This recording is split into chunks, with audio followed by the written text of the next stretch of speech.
Jangan lupa like, komen, dan subscribe channel YouTube TVRI Bengkulu dan nyalakan lonceng notifikasinya.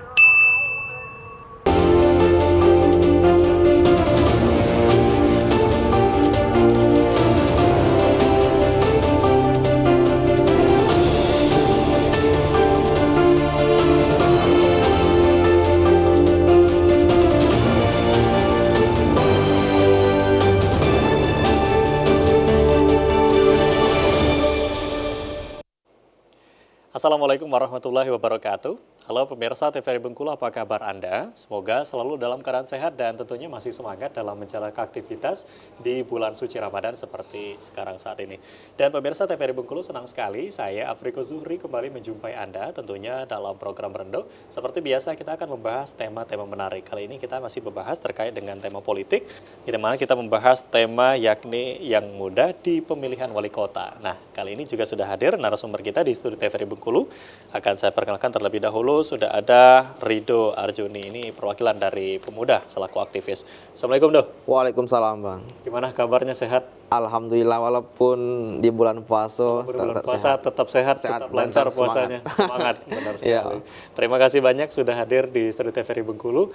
Dan memang hari ini, Do, kita bahas tema seperti biasa, bahas tema politik nih ya. Kalau sama Ridho nih, ini perwakilan dari anak muda nih selaku aktivis. Tema kita nih membahas terkait yang muda di pemilihan wali kota.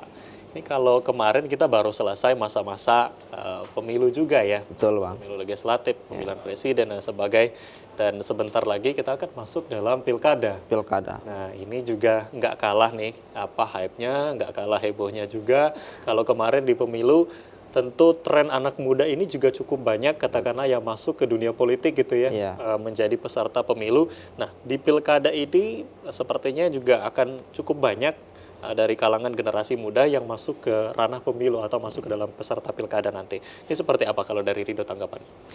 Ya, kita sebelum sana ya, kita ulas sedikit ya, Bang. Memang beberapa minggu yang lalu lah ya, kita bulan Februari kita sudah melaksanakan pemilihan umum, yaitu pemilihan presiden, wakil presiden, dan legislatif. Dan memang jadwal yang sudah ditentukan oleh undang-undang bahwasanya kita di tahun ini itu akan pemilu serentak, yaitu pilkada di setiap provinsi di Indonesia. Nah, bicara tentang pilkada, betul yang disampaikan dengan Abang tadi bahwasanya ya tidak akan luput dari apa yang dinamakan suatu proses yang anak-anak muda akan hadir di sana. Ya, pemilu. Ya, inilah memang momentum pemilu sampai hari ini, karena memang 50% lebih hari ini adalah pemilih itu didominasi oleh Gen Z atau anak-anak muda milenial, Bang. Maka hari ini pun dalam kontestasi pilkada yang kita hadapi di Provinsi Bengkulu sudah banyak sekali ya kawan-kawan anak-anak muda itu yang ikut dalam proses pemilu ini, baik yang terjun langsung bergabung di partai politik atau yang hanya sebatas partisipan dalam artian tim pemenangan.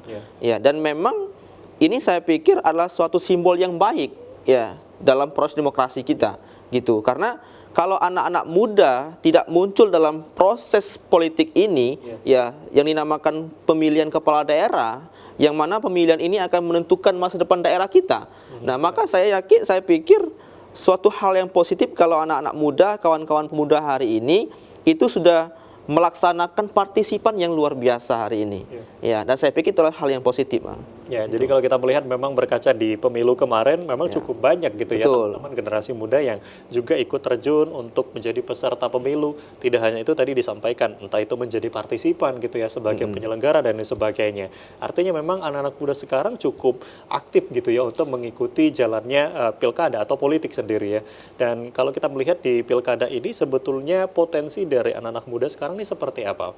Tadi sempat sedikit menyampaikan data bahwa memang betul banyak untuk suara pemilu gitu ya sekarang didominasi oleh anak-anak muda. Gimana nih potensinya di pilkada nanti? Jika kita berkaca dengan pilkada yang ada di Provinsi Bengkulu khususnya, yaitu Provinsi Bengkulu ini kan akan menghadapi pemilihan kepala daerah, yaitu gubernur, dan juga pemilihan wali kota yang khusus di kota Bengkulu ya, Bang.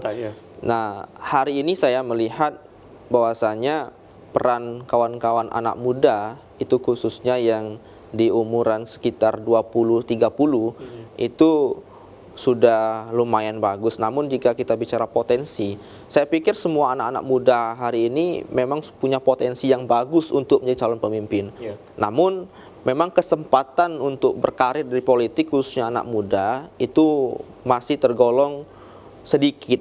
Kenapa saya bilang sedikit? Karena ya senior-senior kita yang berumur di atas kita itu yang memang sudah menguasai bagaimana bergejolak politik itu masih lumayan banyak, dan mereka inilah yang memang masih menjadi salah satu tolak ukur anak-anak muda ini untuk masuk ke politik. Ya, karena memang pertama senior-senior di atasnya sudah masih banyak, kemudian di samping itu biaya politik ini juga sangat besar. Ya, tidak menutup kemungkinan gitu ya. Ya, tetapi kalau kita bicara potensi, ya saya pikir anak-anak muda hari cukup berpotensi, Bang. Dilihat dari beberapa pemilu yang sudah kita lalui, ada beberapa anak-anak muda yang memang sudah berani maju terjun di dalam pemilu legislatif. Ya, walaupun memang ada yang berhasil ataupun yang belum berhasil gitu. Nah, kembali ke Kota Bengkulu atau Provinsi Bengkulu hari ini, dari bursa ya kita lihat bahwa saya calon-calon kandidat nih kan. Ya. Pilkada yang akan terjadi di Provinsi Bengkulu khususnya di kota, ya kita melihat beberapa kandidat yang saya akhir-akhir ini saya baca di berita, memang belum ada anak-anak muda yang kisaran di umur 20-30 ya. Tapi kalau di atas 30 itu sudah banyak yang akan maju nih itu, Bang. Itu. Ya, jadi memang kalau kita melihat untuk anak-anak muda sekarang cukup berpotensi, tapi memang kembali lagi bagaimana kesempatan gitu ya. Karena memang di Provinsi Bengkulu ini sendiri masih banyak mungkin didominasi oleh generasi yang lebih tua, karena memang yang sekarang yang sudah menjabat gitu. Nah, kalau kita melihat juga untuk anak-anak muda tadi memang sudah banyak berani gitu ya, ada yang mencalonkan diri untuk maju ke legislatif dan lain sebagainya.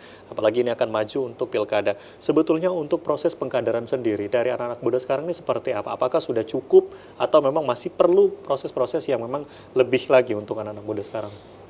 Memang kalau kita bahas terkait bagaimana proses anak-anak muda ini, saya pikir memang masih banyak perlu belajar ya, Bang. Karena ya ketika kita masuk, orang-orang tua itu pasti berpikir bahwasanya ya anak-anak muda ini minim pengalaman. Pasti seperti itu, dan memang betul. Ya, anak-anak muda ini memang masih minim pengalaman, dan makanya tetapi anak-anak muda inilah yang memang punya jiwa-jiwa muda yang bakalan nanti akan menggantikan mereka yang senior-senior ini.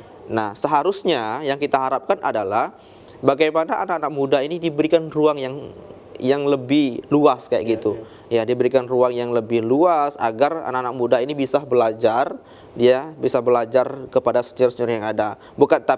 Bukan berarti anak-anak muda yang ada hanya dieksploitasi.